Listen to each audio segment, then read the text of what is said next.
Oh, are we supposed to talk? I guess we are. We're professionals. We're still getting used to this killer setup here. Well, I'm looking at the countdown timer, and the countdown timer's... Oh, it's counting up It's now. counting I up see. now. Okay, you dyslexic Okay. guy. Jiminy Christmas. We rule. Hey, well, we are back with episode... Oh, boy. 39. We are back with episode 40. 40? Oh, this is 40. This is 40. I am Metal Rob, and with me, as always, is the great... Carcass John. Carcass John. And we're here in the greatness of the KVGI radio studios Yes, we in are. Frisco, Texas, Oh. with Monkey Butt at the helm. And we have a special guest kind of hanging out. We do have a special guest. My old buddy Mike is in the house today. There you go, Mike in the house. Yeah, say hello, Mike. He didn't say hello, Mike. He just... No, you're supposed to say hello to the mic, Mike. So, man, you got shout-outs or what's I going got on? a shout out, and if I don't do this, then Donnell Blair is going to just come unglued. But I ran into that dude at Death Angel. Yep, you Yeah. sure did. And he said you didn't have one of his CDs, and I thought, man, I thought I'd given you one. Nope. But anyway, Nope. shout out to Donnell Blair, Pass the Ammunition. He's got a killer band he's putting together, and man, the CD rips. It's surprising. It's not what you expect, and it's really killer. And they're already got a couple of songs in the tank, and they're getting ready to record another one. So Sweet. exciting Nice. stuff. So shout out to Donnell. Who else? What do you got a shout out? I got a shout-out to your very readable logo. Yeah, This sorry. week. Mayhem. Sorry, That was kind of a layup. the Dark Throne one was already in the. I'm rolling Angel Witch today. Don't get me started. We're gonna we're gonna do a new album episode, and if I need to bring in reinforcements, I will. All right. Well, there's plenty of people that claim to be experts. You know what an expert is, right? No. It's a former drip under pressure. Where's Where's my keyboard? Where's my little toy thing? Where's John's toy? What's the deal? Okay. What kind of show is this? Boy, I'm lacking production today. Anyhow. Well, I want to talk about a couple of quick things before we get started. Let me go over to I have a news tab now. Uh-oh. I know, right? Newsflash. Newsflash. We were finding out in the last couple of days, I don't know a ton about it. I haven't watched the interview from Good Morning America, but Ozzy has some form of Parkinson's. That is correct. Apparently not the kind that's going to kill him, but it's going to cause him pain. And, yeah, that's a bummer to hear that. He's got a new album coming out in February, too. I'm pretty excited about. Our buddy Greg Chasen posted a picture of Glenn Tipton and Ozzy together, and he was saying that it's just it was an awful sight to see two of his heroes with the same and a similar disease.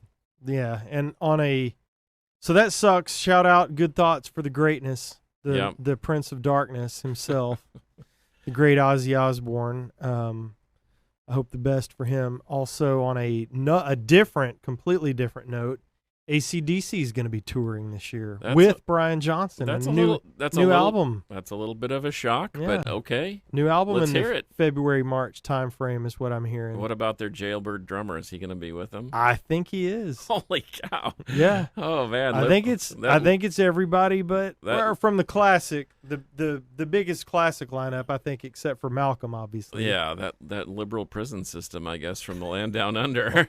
Or I think he was actually in New Zealand, wasn't he? I don't know. Who knows? Doesn't matter. That'd be great. Be great to see the mighty AC/DC on the road again. Yeah, but I'm gonna end the news on a high note here. I went and saw a band this past week. And here it comes. I know, man. I'm stoked about this. And I don't know how I'm going to be able to show this well enough that anybody can see it. Oh. So we'll vouch for it. So I've been trying to start this kind of love affair with the band Lucifer. I bought the first album and I liked it okay. And I bought the second album. I'd seen their videos for California Sun and Dreamer, and I was like, man, this is really great. It's kind of a Heart meets Black Sabbath sort of a thing. It's got a good 70s throwback vibe. And so they were coming to town. I was like, I'm going. I'd never been to Three Link, so I was there with 80 or 100 of my closest friends, and Lucifer played.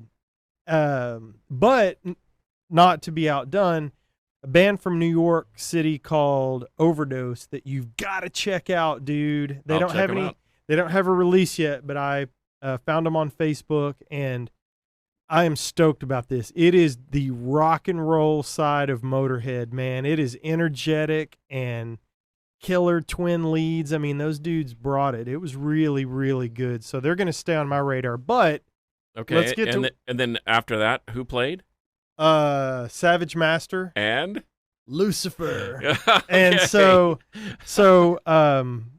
I went straight into 15, 16-year-old Rob mode, because it's one of those deals where when you've seen as many bands as we've seen and you've gone to, a billion shows, nobody's gone to as many shows as you. At least 10 billion. 10 With right, a B. right. I've been to 1 billion, but you lose the starstruck thing. You just don't get starstruck that much anymore, especially in a big venue. You realize they're just people. Right. But And- we're went looking at a star over here, and he's just a person. Right. We're just hanging out with, a guy that's been around the world several times, Many times. played the Warp Tour, and written great songs. Headlined Warped Tour, did you not? Didn't he write Yeah. the opening riff there? Was that him? Oh my God, yes. See? Yes. Man, the yes. guy's a superstar. You know what that music is? Is that the Monster Truck Wizard? It's unused Monster Truck Wizard Man, demos. there you go. See? Yeah. We're surrounded by the stars. It's like being He in... sleeps on a pile of cash from the royalties. That's right. I bet he does. So Lucifer comes on. Yes. I lost my train of thought Yeah. there for a second. I got distracted with Monster Truck Wizard talk. So, and I had the total starstruck thing because, and I didn't realize until just a few days before the show that the drummer is also the singer, guitar player of the Helicopters. And I didn't know that. one of the founders of Entombed. the mighty Entombed. I did not know any Yes. of this. So anyway, I'm watching the videos and I'm listening to the songs, and I'm honestly trying to do my homework a little bit so I'll know some songs when I go see these guys, because I've worn out their videos, and that was the majority of my viewing and listening pleasure. And of course, the singer, I mean, she's not terrible either. I mean, she's a pretty girl and she can sing, and I was stoked. So I go, and there they are. And it's just like, oh my God, I can't believe it. She's right there and he's right there. And then they've got these other dudes in the band, and they were just killing it, man, just killing it. And so I had the total teenager at a show vibe going, and I'm kind of freaking out and having trouble standing still, and she's got a fantastic stage presence, and her voice was in top form. I was really blown away. So then I waited till after the show was over, and I had to wait a good little while. And then, yay, you can't see that, but I'll hold it up to the Uh-oh, yeah. Oh, there. Oh, look at that. See that, kids? Oh, man. Oh, yay, isn't that sweet? Metal Rob. Oh, man, hang on. And then, Oh, yay, Helicopters, man. Nicky Anderson. Yeah. Great drummer. Good guy, too. Yeah, I was stoked. Funny story, though, about Lucifer. When I was in Amsterdam with the great Amy Lenore, we hit a few record stores. Shocking, I know. Hello, Amy. And you're in Amsterdam, and you're going to a record store, but I found this real 60s looking record called Lucifer, and it had a very pretty blonde girl as the lead singer. Anyway, Different Lucifer. it turns out they're like ABBA, and I'm thinking that the Lucifer you're talking about is nothing like Not ABBA. like ABBA. No. No, it was great, man. I'm telling you, it was one of those things where I felt like I'd kind of discovered a band, before they were massive, and bought their albums and checked them out, and then got to see them, because I don't know if they come to the States that often, but it was really awesome to see them in that little club. And Three Links was a cool place I'd never been before, so shout out to Three Links and Deep Ellum. Yeah, cool place, good sound system, Yeah. good, nice staff. Yeah, it sounded great. Yeah. Yeah, I recorded a video on my phone, just to capture the the moment a little bit of their last couple songs, because they closed with Beer Drinkers and Hellraisers. Oh, wow. And then their hit song, or their song for the video, California Sun. Right. And it was awesome. So, man, if you haven't checked out Lucifer, definitely check them out. So in the course of the next few months, I will see Lucifer and Satan. I'm going to see Satan on my 50th birthday. I can't even speak to that, so I won't. But I know our buddies from Blood of the Sun toured with them over in Europe this last tour when they were over there playing Rockplost and some of the other shows, and they just said that it was a phenomenal draw and it was great to have extra people in the room. I don't want this to be playing audio. You shouldn't have the audio playing over the audio. I know. I stood next to for the entirety of the show, pretty much. Oh, Richie says I'm still an idiot. Thank you very much. Well, Richie would know. He's known you longer than I have. Stood next to the great Sean Vargas. Okay, great. Front man of Blood of the Sun. Saw the great Henry Vasquez and the lovely Krista along with him. Yeah. That was cool to see them. Sounds like a great crowd of the Casey Orr was there. Casey Orr? Yeah, I stayed out of his way. I didn't want to get eaten by him or anything. But by Ignis Enormous or whatever his Guar stage name is. Or I don't. What is enigmatic? What was Casey? Beefcake the Mighty, right? Oh, he is Beefcake. That's right. I think Casey's Yeah, Beefcake. But he's also the bass player for Rigor Mortis. Rigor Mortis. Yes. Did a stint in War Beast for a while. Yeah, Guy's yeah. been around the block. It was cool to see a bunch of dudes around, and then there was a guy from. And they were just people, right? They were just yeah. Everybody was fantastic. Oh my gosh. Oh, there was a dude from Archie Bunker there. Whoa. there's a blast from the past. One of the dudes from Archie Bunker and I remind me to let you hear those demos that never came out. I've got some demos from the Hammer. Well, before I get us completely derailed here, let's get on to the topic. We are derailed. We are derailed, but that's kind of what we do around here. Because you're fanboying Lucifer. That's right. That's right. It was awesome, dude. I loved it. Don't get me started again, or I'll talk for another 30 minutes. Oh, one last Lucifer comment. Gee whiz. I bought the shirt, so I buy the shirt, and I get the shirt home, and it goes down like mid thigh. It's more of a Lucifer skirt, actually. Well, you could maybe put a belt around the middle and kind of maybe a pair of high heels. Fairies wear boots, according to Ozzy. Could cinch it or belt it. Yeah. Yeah. Fairies wear boots, and you got to believe me. I saw it with my own two eyes. Yeah. I think you're walking on thin ice, PC-wise there, Carcass. Right, sorry. Hey, I didn't say there was anything wrong with it. No. Let's not get started on the Japanese pressing episode. Yeah.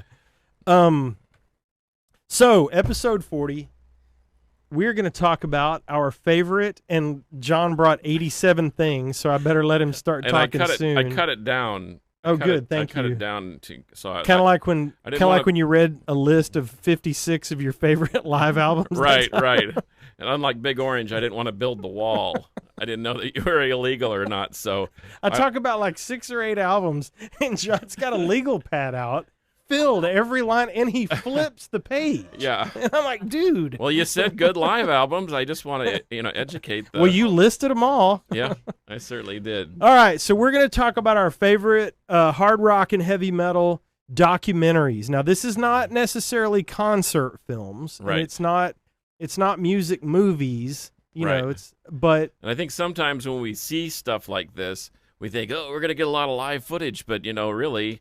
You have to read the fine print, right? Yeah, these are because, and I'll just start. Let's see, where are we? Oh gosh, here I thought I was all organized. No, I'm not. Like this, we'll just start with this.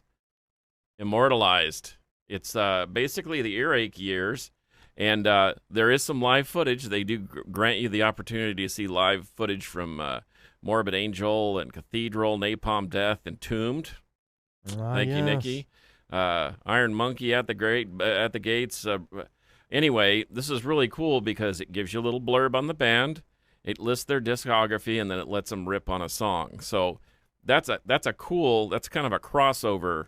That's like a DRI style of documentary because it gives you the best of both worlds. Here's one that they don't even get you out of the parking lot. but it's a documentary. It's the Judas Priest parking lot DVD. So there's no real music except for what people are blasting out of their 68 Pontiac GTOs out of those Jensen 6x9s and the Pioneer Super Tuner. And so this is a really cool video, and it just basically are people walking around with a camera talking about how they're going to go see Priest and how excited they are. And I don't see that type of enthusiasm, although at the Southside Ballroom with the Razor violence, that whole the Carcass and so forth, man, there were some excited people there to see. They had driven a long way to see them, so that's kind of cool. What do you got? What do you I've got? seen that. It's pretty funny. I think it misrepresents us as a fan base to some extent. But my favorite part of the whole thing is when the guy's talking about, man, that Robert Halford, he's so bad. I bet he gets all the chicks. And I'm like, I don't think you've been reading the words to the songs, and Chief. you haven't been looking at his style and where he shops. No, I thought this was you right here in the zebra striped shirt. That's before that's when you still had hair. But oh, Lord. That's you. That is not me. Except and there's a Dawkins patch over there on the other side, or a Tiger Tails. I couldn't remember. Shut up. Tiger Tails. Get out of here. Okay. So what do you got over there? Okay, well, you're going to know a little more about this than I will, but from a little bit of a local flavor, we have got Welcome to Your Funeral, the story of Rigor Mortis,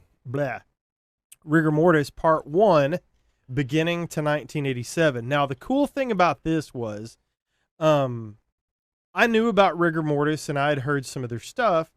I wasn't what you would have called, I wasn't in the know. I don't want to say I wasn't a fan. It wasn't like that, but I just didn't know a ton about them because, like you said, I liked a lot of hair metal and, Rat and Motley Crue and shit like that. And, but what this did for me, I bought this over at Born Late in Fort Worth from the great Henry Vasquez. What this did was catch me up on all things Rigor Mortis up to their signing on Capitol, right? Yes. Yes. And so this was brilliant. Yeah, the thing is it's not, if there's just people talking and it doesn't sound like it would be very exciting, but the way it's made, absolutely, it's like us. We're just hanging out talking about this thing. Phil Anselmo interjects his deal because he was right smack in the middle of this this thing, and Pantera versus Rigor Mortis was a big deal. And when Rigor got signed and Pantera was still doing pool parties playing Cinderella cover tunes, right? That didn't feel so great. And I remember Bruce talking about when the Dallas Observer would pick the metal band of the year, and it was always the battle between Rigor and Pantera, and Rigor seemed to always win. However, and they got signed first, right? And it was a huge deal. Mm-hmm. And so I feel fortunate that I was able to do the cover. This was 4 or 5 years in the making, and there's a ton of history. And I know that there are copies available. Does Gina still have copies? I don't know. But I bet Henry does, or Gina, or we can find copies. But if anybody wants a copy of a very, very well put together documentary on a killer band, right? There it is, right there. And they talk about recording, and they talk about demo tapes, and they talk about getting introduced to the guy at Capitol, the right. whole bit. All yeah, the back and forth, the big check that they got. And they were, the record company was a little disappointed that they only sold 180,000 records, and I'm like, God, now that's platinum. Yeah. So, but that's a killer documentary. There was actually a part 2 that's still kind of floating out there. I've actually done the cover for it already. Yeah. And it talks about life after the first record, and things got a little muddled. Yeah. But it's very honest, believe me. No punches were pulled. No. And animals might have been hurt while this was made. It's great, man. Yeah, it's an awesome documentary. Yep. Very solid. I give it high marks. All the way around. Loved it. What have you got next? Well, this is one of my favorite. Get Thrashed, the story of thrash metal. Man, if you're into, especially the Bay Area scene, that's where they kind of focus. But thrash, back before the internet, you just sort of had to know someone that knew somebody. And I used to travel to the West Coast all the time, and I got to see. In fact, as we were reminiscing about the Violence reunion, we were kind of ha-haing about the fact that I'd seen them in a place called the Stone that was about as big as this room, and it was Testament, Exodus, a young Death Angel with like a 15-year-old drummer, and Violence, just out for a Friday night show at the Stone, and it would be likened to, at Three Links. Right. Not a very big venue at all, but it talks about the creation of thrash, kind of based on punk, and thrash and punk sort of gathered their masses together in a weird kind of way because they were both played fast. Thrash was a little more melodic, and this, as well, in my opinion, and as most people know, thrash was kind of the precursor to death metal, which I also brought a documentary on death metal. Hey, Carcass is going to talk about death metal. And I'm just saying. Raise your hand if you're I'm shocked. just saying that this one preceded this one, but they sort of go hand in hand.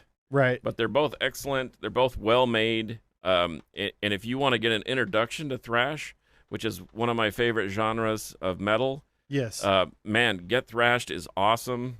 Yeah, this is a great doc. Yeah, very, very well done. There's interviews and a few quick blurbs of music that'll just whet your palate, and man, it is really, really, really killer.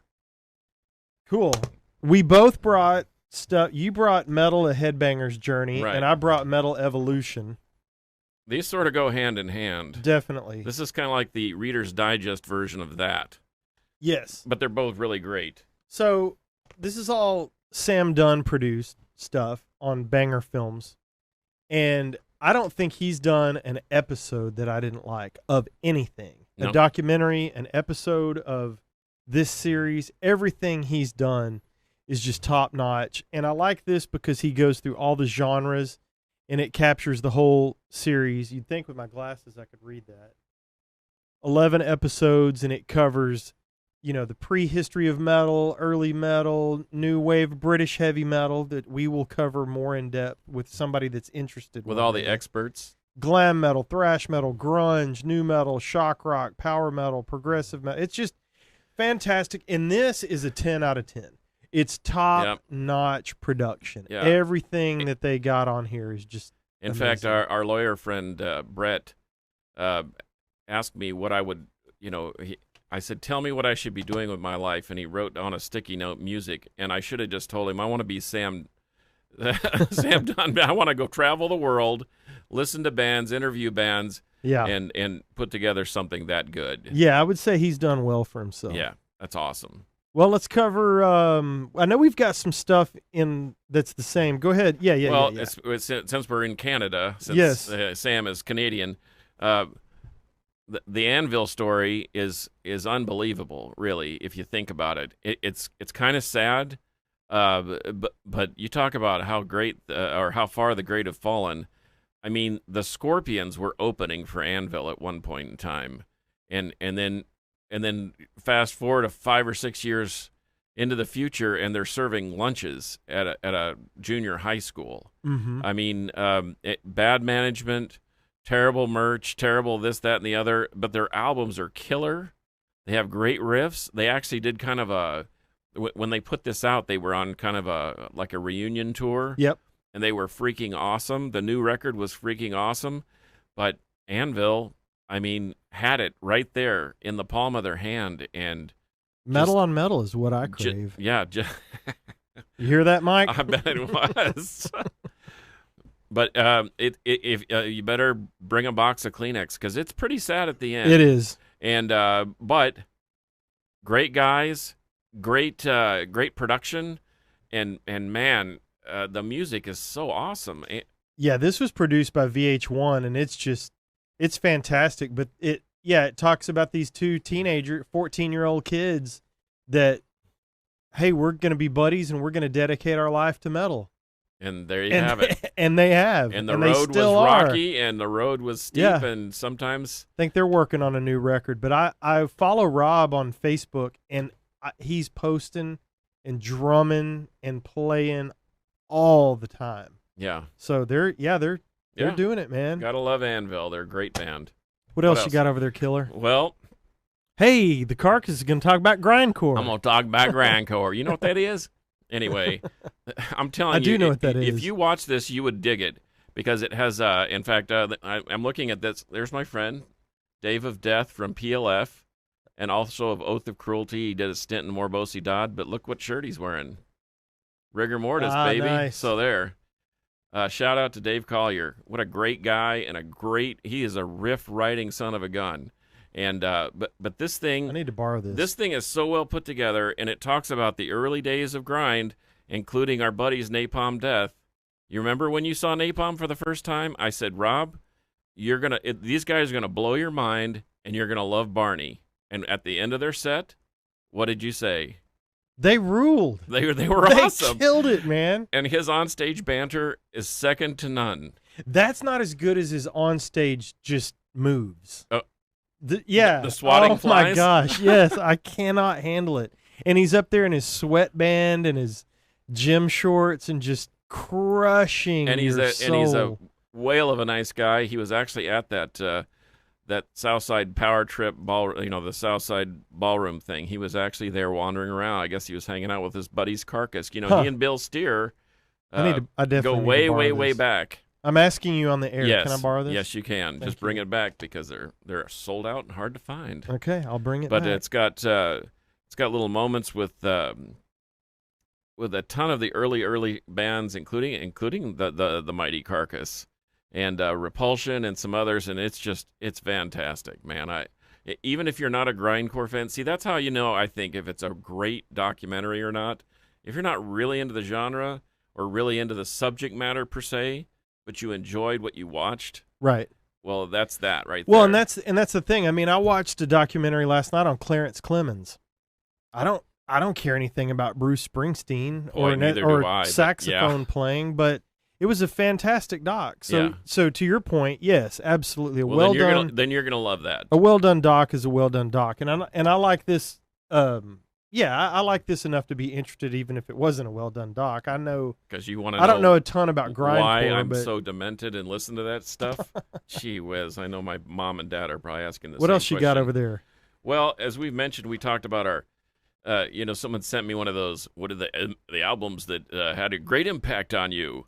Well, this was the first album I bought as a kid. Mm-hmm. I bought Black Sabbath Paranoid, and VH1 puts this out too. Classic album series. Yeah, and this is a very, very interesting take on the second Black Sabbath record. I love the first one, but this thing has some interesting moments about it, and once again, it's so well crafted. And they tease you with just enough of the music that you go grab the record and you put it on, which is exactly what I did. Now, I noticed you brought that one from the classic album series, but not the Def Leppard Hysteria. No, I left that one at home. Oh, okay. I left my hairspray at home, too. But you brought your grindcore. Yes, I did. But not, okay. Yeah, left the Def Leppard, sorry. Tiger Tales doesn't have a documentary, do they? Never mind.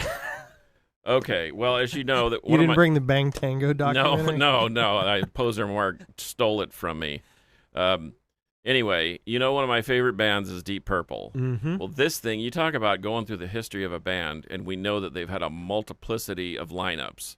Well, this goes through every lineup, talks about each player, and gives you a little snippet of some music that they've played. I'm still stuck on multiplicity. You like that?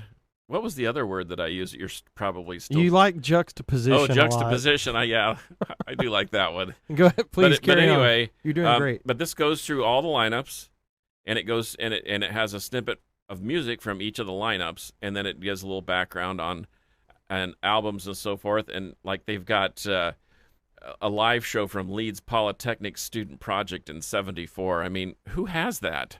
But that's yeah, I do. But it's very cool. And this, once again, it's amazing what you can do with a little money. There's 3 discs in here. Hello, Eddie. Or 2 discs, and it's 287 minutes of Deep Purple, and there's not 1 minute of boring there. It's all greatness. We've got some friends from down south watching. Fast Eddie's watching. Yeah, Fast Eddie. Fraser Ian Dawson is watching. Yes. He's going to tell us to recognize. He's going to recognize and get some new wave of British heavy metal going on here, boys. Can I borrow this? Go ahead. You can borrow that. Thank you. I know where you live. I'm not afraid about. I'm not worried about getting it back. All So right. do you want me just to keep going and just finish my stack, or what do you Well, want? we'll come up to this one at the end, but yeah, Okay. go ahead with that one. All right. Well, I know that's not heavy metal, but this is one of my favorite bands and one of my most influential records. I'm surprised you didn't bring an Osric Tentacles documentary. Well, I bet you have one. I have tons of Osric live stuff, but I don't have a documentary per se. Although they did Live at the Pong Masters Ball, and it's got like see, a little. here we go. I got a knew little I could get him to commentary talk on it, about but Osric. But I've actually set up my upstairs room as a speaker listening room. I have 5 different sets of speakers set up, and I actually have that playing, so I didn't bring it with me. But Pink Floyd, I know everyone loves Dark Side of the Moon. I know Poser Mark loves metal. He thinks that's his favorite. Adam Hart Mother. I love Wish You Were Here. And the story behind that, this was as the band was starting to fracture. Of course, they had this wild success with Dark Side of the Moon, and they were hustled into the studio to try and put something together. And these guys were at 4 different places at the same time, always, because they just couldn't stand each other. And they were trying to put this thing together. And this was the result. And this tells the story of that. And it's really, really interesting. And once again, I watched it. And even if you're not interested in Pink Floyd. How do I not know about these? I don't know, man. Can I borrow this? Yeah, go ahead. Do you want to here? Do you want to just take just the push stack? the whole stack? No, I'm good. Okay. I've seen all of that except the immortalized, which is pretty cool. Here, just take it. Sorry, I interrupted you. No, please carry on. No, that's fine. The thing is that's how we they were talking on the local sports talk radio station today about the passing of Neil Peart and how they how everyone seemed so connected, and they were devastated when I heard the news. I admit I shed a tear when I heard that of his passing. I was pretty bummed. It was devastating, and especially someone who was trying to play and emulate the way he played the drums, which is impossible. That's a pipe dream, as my grandfather would say. But you feel a special connection to them, and when you see the documentary part, it's like home movies. You're looking into their inner soul because you're seeing them not just up on stage, but you're seeing a more personalized side of them. You see them eating a sandwich while they're recording, or you see them on the bus just hanging out, having a beer or doing whatever. And so it almost makes you like you're just part of the family. Right. And so I think that's why people get really invested, especially in bands that, shall we say, the super group of sorts. Mm-hmm. But anyway, so I've talked a lot. Well, time for you to talk. Well, I want to go through a couple of things here because we're going to have a couple of bands that I'm going to cover with a couple of different things, and then we'll get onto that one. Metallica. Y'all like Metallica? Are they any good? Metallica. I got that from you. Thank you very much. So, Metallica has had a couple of great documentaries, in my opinion. Some kind of monster. This is one creepy. This is one of them. I love Cliff 'Em All. I love everything about it because this takes me through the Metallica that I love the most, which is like albums 1 through 3 or 4. Freaking love it. Obviously lots of Cliff footage because it's kind of an homage to Cliff. And rest in peace, his dad passed away this week. Absolutely, yeah. But I freaking love this because it's everything from videotape, video camera stuff to pro shot overseas stuff to, man, it's just really cool. Lots of good footage, and you get to hear Lars introduce himself and say that he plays drums and bongs.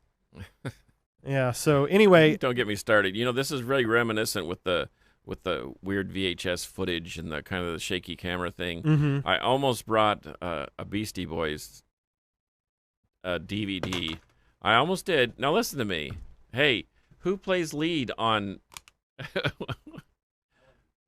hey, who plays the lead on We Got the Right to Party or whatever that is? Okay, if that's not metal. Wait a minute. We got the right. Everybody in here is laughing at you. I'm sorry. We got the. I'm getting ahead of myself because you're ticking me off. Party for your right to fight. Yeah. Anyway, yeah. Who did the lead guitar on that? No. No. You're not getting out of this. No, okay. What did you say? Well, you know what I mean. Anyway, What? I've already forgotten what he that's said. not now. what I was going to talk about. I was going to talk about the different cameras stuff. The Beastie Boys did a show in New York, and they handed. Kerry King did the solo. Yes, he did. And if that's not metal enough for you, I'm sorry. You need to look in the mirror, buddy.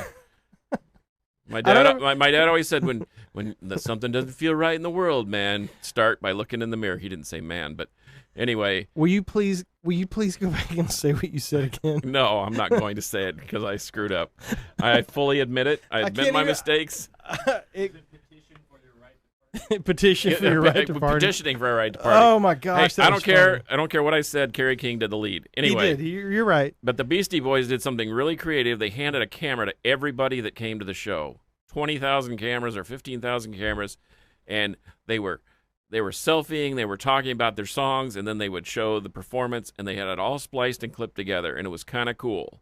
That's pretty cool. So that was what this spurned because it's got a lot of that weird, rough, raw, shaky camera stuff and stills and so forth. But anyway. Yeah, I dig it just because there's so much home movie element to it. It's really cool. But if there's anybody that's been living under a rock for the past 30 plus years that doesn't know anything about Metallica, you need this. And you need to watch Some Kind of Monster. Hey, wasn't the Black album that was your first one, right? Metallica, yeah. Self-titled. That's what you do. That's right. Your first album's always self-titled. Oh, that's mine. Give me that. I don't want that. I've got that. With the snake on the front. Don't it have a snake on it or something? Got a snake on it. I got that tattooed on my bottom. It's you said bottom. Bottom. All right, so we're gonna move on to something that I finished. I watched it over the last couple of nights. And I'm going to put this up here with your book. Oh, yeah, there. Your ginormous book of Souls. Sorry, let me get on the mic and talk. I have not seen the R40 stuff. I've seen this. I've watched this several times. This documentary is probably the one I've watched the most times. I've probably seen it 6 or 8 times. 10 out of 10. This is a top-notch documentary, also done by Banger Films, and it goes up through vapor trails, I think. But holy cow, is this thing good. Talks about day one up through vapor trails, and it's fantastic. Have you seen it? I agree. It's killer. It's Rush. I love don't they have where they're doing a session in that little studio that's out in the middle of nowhere in the forest? Mm-hmm. Was that the Hemispheres thing or I can't remember. Farewell to Kings? And I thought, man, that is so killer that they're just out in this solitude of Le Studio. Le I think Studio. is what it was called. But talk anyway, about your R40 book. man. This was a special thing from Best Buy when they actually used to sell music. They don't anymore, by the way, kids. Sorry. Only online. And they sell a download. Anyway, this is a 6 Blu-ray set plus a DVD of the very first time they played at a high school gym somewhere in Canada. And it's got 2 hours of unreleased footage. It's got 40 years of Rush Live. And it's got songs from every album. And it's got a ton of unreleased and rare content, interviews, bus rides, tours, ha-has, jokes on tour. But it's got Rush in Rio, which we're all familiar with. Here's the live show at the high school gym. But it's got the R30 set. It's got Clockwork Angels. This thing is so killer. Packed. And guess how much it was? How much would you pay for something like this? But wait, there's more. There's the Black Sabbath Paranoid.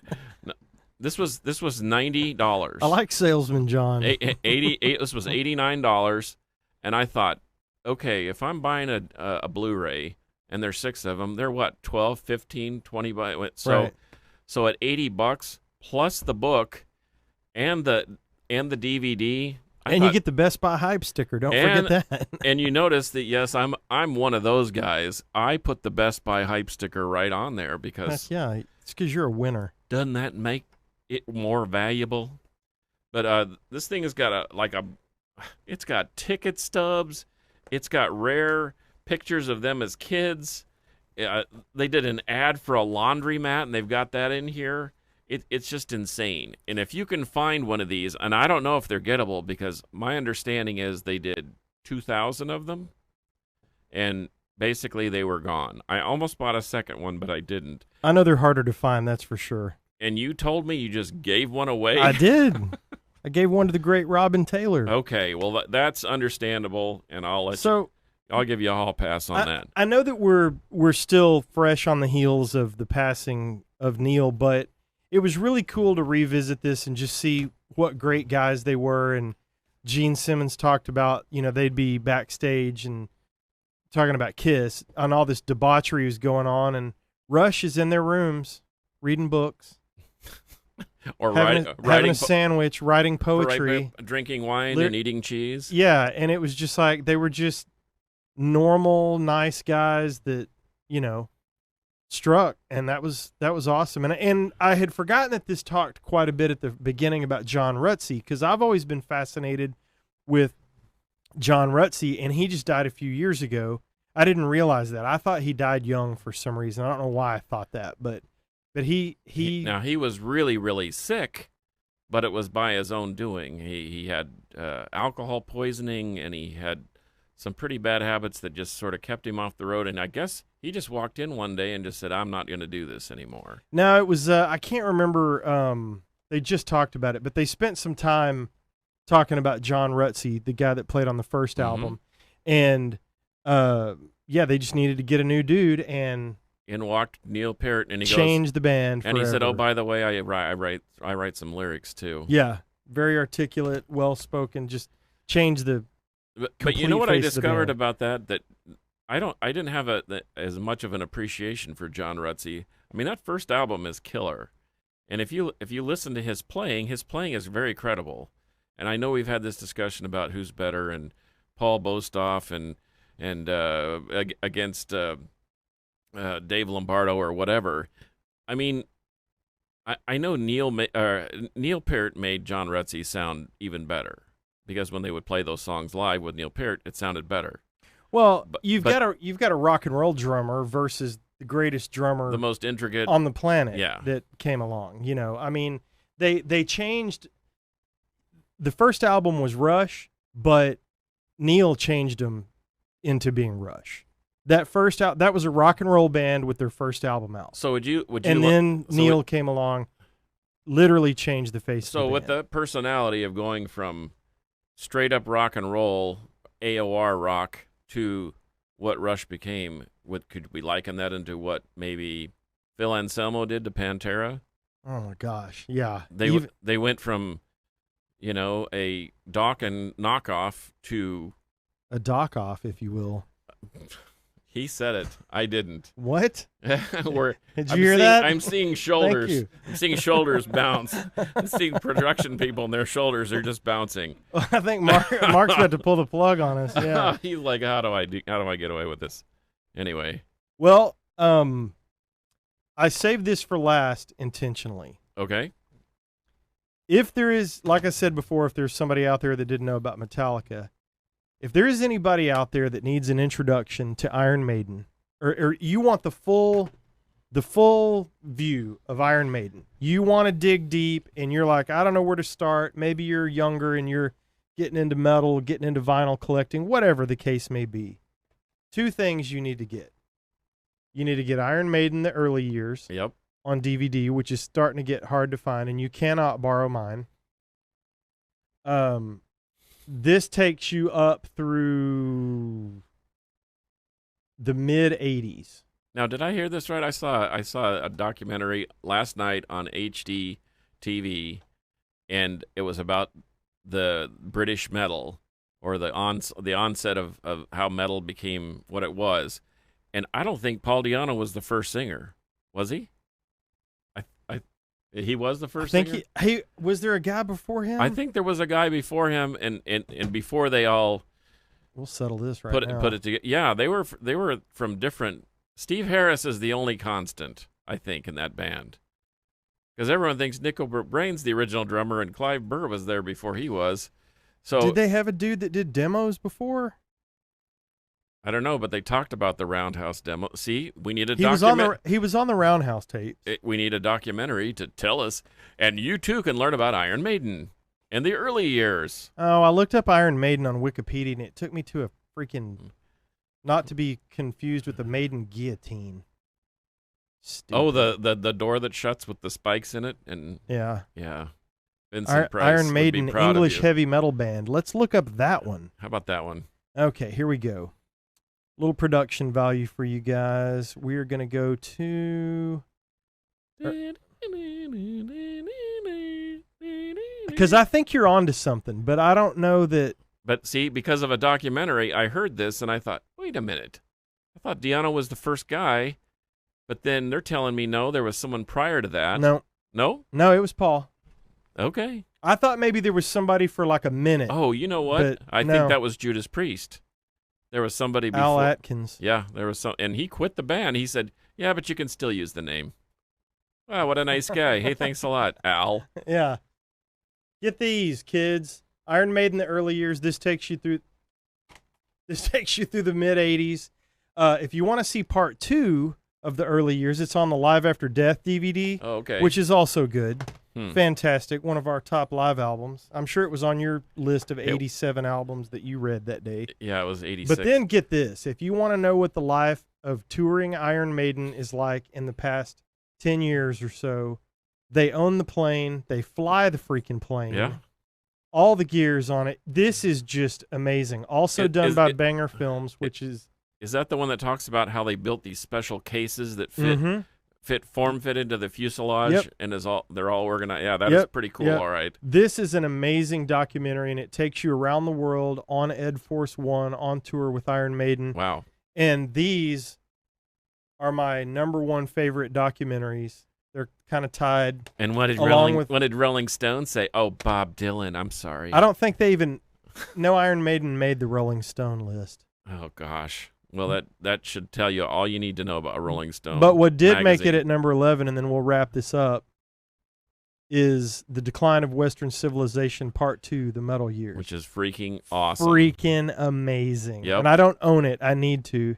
And if you want to see, I was telling you I had the tape. that's the picture that they're using for The Decline of Western Civilization. You can't see that. That is a very scary picture of Kiss. Scary picture of Kiss, yes. What is that? Asylum? No, Vinny was in the band, so that's got to be Creatures of the Night or Oh, Lick It there Up. you go. Yeah. Yeah. But anyway, The Decline of Western Civilization just tells you... Boy, that says it all right there. It really does. I got to admit it. It really does. Penelope Spheris. Yeah, that says it all. This too. is from RollingStone.com. Penelope Spheris' first Decline of Western Civilization captured the ragged desperation and willful poverty of LA's hardcore bands in '81, but the metal years showed what happens when the same types of musicians got a little money, a lot of drugs, gallons of hairspray. Wasp guitarist Chris Holmes steals the show by drunkenly floating in a swimming pool while arguing with his mom, but jaw-dropping scenes of Ozzy cooking breakfast in a leopard print robe and Kiss Paul Stanley flanked in bed with scantily clad women also helped the film live up to its decline title. Sadly, the film remains unavailable on Blu-ray and DVD. Oh, I didn't know that. For the moment, so YouTube is still the best way to see it. There you go. So that was from RollingStone.com. But anyway, that kind of wraps up our top favorite list of hard rock and heavy metal documentaries with a smattering of Pink Floyd. Okay. Well, they're sort of, they were metal, M-E-D-D-L-E. Sorry, that's... Oh, man. Do you see what I'm putting up with? See, I need my little... I need my little... I know. My toy. Monkey butt. My little laptop thing. See if we got any shout-outs. Someone okay, on YouTube. Cool. Oh, yeah. Oh, nice. Okay. Papa Wayne. Yeah. H-Town representing Stevie Ray Vaughan's biggest fan. Oh, yeah. from the local radio. Yeah. Spicoli's on Reckless Rock Radio on KNON. There you go. What's that? Audrey. Oh, yay. Oh, What did she say? I want a divorce. I can't take this crap anymore. Calling out to Chris Johnson. Okay. Beastie Boys thing when John was talking about it. Oh, gotcha. Yeah. Please, what did he say? I can't even remember. It knocked But the. I'll definitely say petition for your right. Yeah. Yeah. I wish I could. Oh, I can't wait to rewatch this episode. Anyway, Fight for your right, okay? anyway, tell us what you think about your favorite documentaries listed in the comments. As always, what we would love you to do, we'd like you to like the KVGI radio page. We'd like you to share the KVGI radio page, share the Metal Roundtable page on YouTube and Facebook. And tell all your friends. Please tell all your friends so you can hear Carcass use words like gesticulate and Juxtaposition. And what was the and one? multiplicity. Multiplicity. That's right. And as our friend Dennis from Metalheads Records would say, tell your friends to listen to some real metal, That's right. including real metal documentaries. That's right. Well, that is it for episode 40 of the Metal Roundtable, and we love you so much. Please like us and share us and love on us and all those things in the social media way that only you can do. Thanks to Monkey Butt, Yeah. as always, for twisting and tweaking and producing, and thanks to the great Mike Griffin for sitting in. There you go. Boom. A And superstar. Superstar. Sitting on a pile of Benjamins. That's right. Until episode 41, we'll see you next time. And metal will prevail.